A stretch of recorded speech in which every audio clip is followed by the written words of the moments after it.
Daugavpils Universitāte ir lielākā reģionālā augstskola Austrumu Latvijā, kura sagatavo visdažādāko nozaru speciālistus no dabas zinātnēm līdz pat vissarežģītākajām informācijas tehnoloģijām.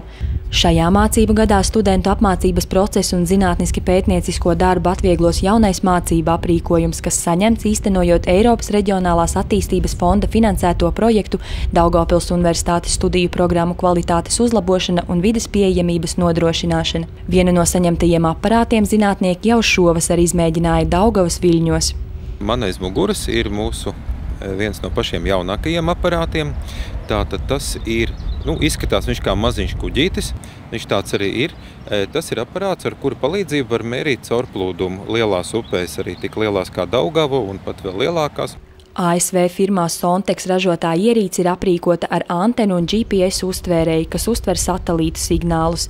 Savukārt laiviņas apakšā ir hidroakustiska ierīce, kas ļauj precīzi izmērīt ūdens kustības ātrumu pat gandrīz nekustīgā un stāvošā ūdenī, piemēram, ezerā, un fiksēt to datorā. Šos ūdens parametrus ir svarīgi zināt, lai cilvēki varētu adaptēties iespējamām klimata izmaiņām.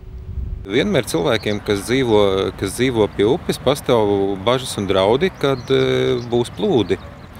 Un, lai sekotu šim procesam, tātad ir vajadzīgi regulāri un precīzi upes caurplūdumu mērījumi cauru gadu un, protams, ka daudzu gadu garumā. Ir atkal otrs drauds, tas ir mazūdens periods un sausuma iestāšanās, kad ūdens līmenis Daugavā ļoti stipri nokrītās. Viņš nokrītās arī tā kā blakus esošās ūdens tilpnēs nokrītās, arī cilvēkiem akās gruntsūdens līmenis pazeminās. Un tas arī ir tāda zināmi draudi. Pirms tam šie pētījumi no zinātniekiem prasīja lielas pūles. Tagad jaunais aprīkojums šo procesu krietni atvieglos.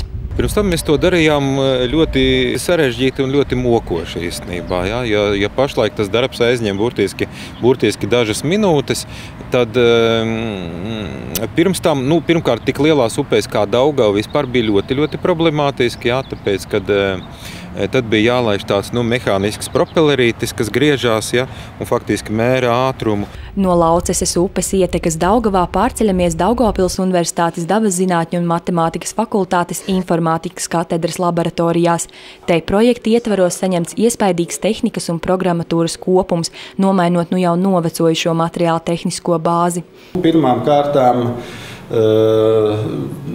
visiem pasniedzējiem, informātikas katedras darbiniekiem un ir vēl arī, Baltkrievijas un Latvijas pētniecības institūts, kurš nodarbojas ar materiālu virsmas cietības pētījumiem. Visiem tika atjaunināti, nomainīti šie datori un programmu nodrošinājums. Iepriekšējie datori katedrā bija iegādāti 2007. gadā un bija jau novecojuši, jo studentiem ir jāmācas ar vismodernākajām iekārtām un programmatūru.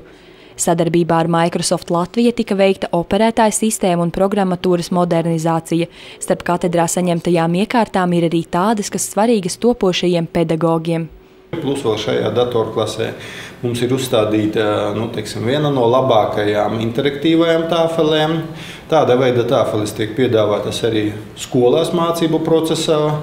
Tas būs ļoti labs solis, lai mēs arī varētu piedāvāt kvalitatīvāku izglītību un apmācību mūsu topošajiem skolotājiem. Drīzumā Daugavpils Universitātē tiks uzsākta jaunā laboratorija korpusa būve, kurā tiks uzstādīti rūpnieciskie roboti. Uz doto brīdi mēs esam arī saņēmuši speciālu programmatūru, ar kuras palīdzību var veikt rūpniecisko robotu programmēšanu, testēšanu, pārbaudi un arī vadību. Daugavpils Universitāte sagatavo augsta līmeņa speciālistus, tā skaitā inženierus metāla apstrādes, aparātu būvniecības un augsto tehnoloģiju rūpnīcām.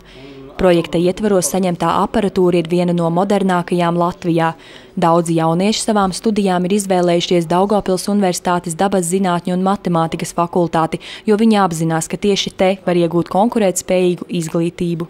Vēl sadarbībā ar kompāniju National Instruments ir izveidota ciparelektronikas laboratorija. Tas ir pilnīgi jauns veidojums mūsu fakultātē, uz kura bāzes varēs veikt studentu apmācību darbam ar analogo un ciparu elektroniku, modelēt dažādākās elektroshēmas, veikt to prototipu izstrādi, testēšanu, pārbaudīšanu un, ja nepieciešams, vēlāk to visu varēs realizēt arī, teiksim, praktiskos izstrādājumus. Projekts Daugavpils Universitātes studiju programmu kvalitātes uzlabošana un vides pieejamības nodrošināšana šobrīd ir pats lielākais Eiropas Savienības finansējuma piesaistes projekts izglītībai Austrum Latvijā.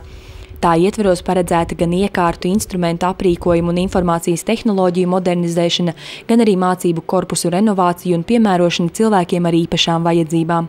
Kopējās projekta izmaksas ir 16,7 miljoni latu, no tām 14,2 miljoni latu ir Eiropas Reģionālās attīstības fonda finansējums, 1,19 miljonu latu ir valsts budžeta finansējums, bet 1,31 miljonu latu Daugavpils Universitātes līdzfinansējums.